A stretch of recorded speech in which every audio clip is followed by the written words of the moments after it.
on nous dit qu'il y a Dieu. Et il nous donne l'exemple ou un syllogisme pour confirmer, pour vérifier qu'il y a Dieu, en disant que chaque chose a son créateur. Et ainsi, c'est comme ça que l'univers a son créateur. Voyons si cet exemple est cohérent. L'exemple de chaque chose qui a son créateur, et ça c'est l'exemple. Et le syllogisme, c'est que Dieu aussi a créé l'univers. L'univers a aussi son créateur, que c'est Dieu. D'accord. Moi, j'ai créé quelque chose.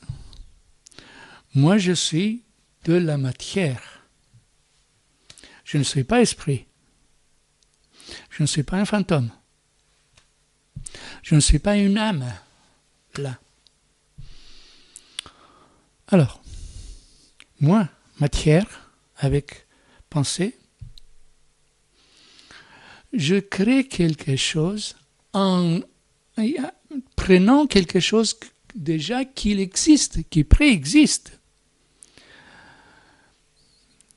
Je fais un vêtement par des textiles qui déjà existent, là.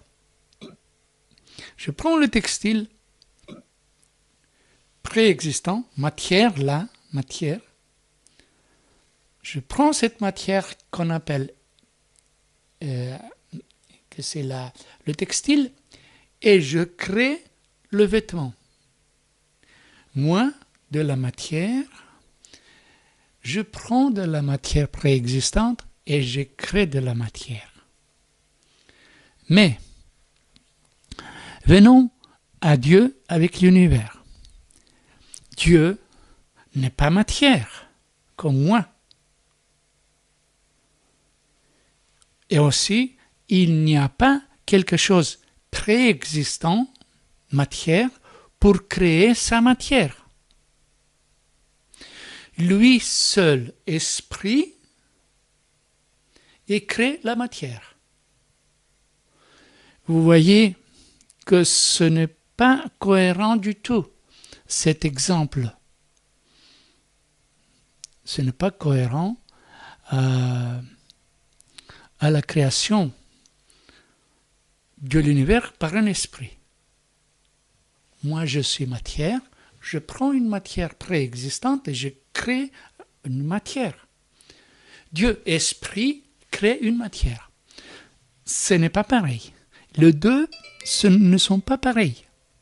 Donc, cet argument, ce syllogisme, tombe dans l'eau.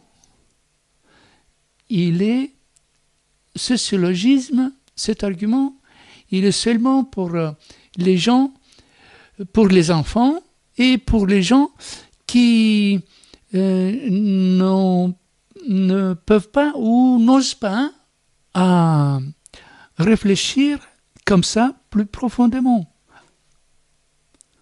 Voilà le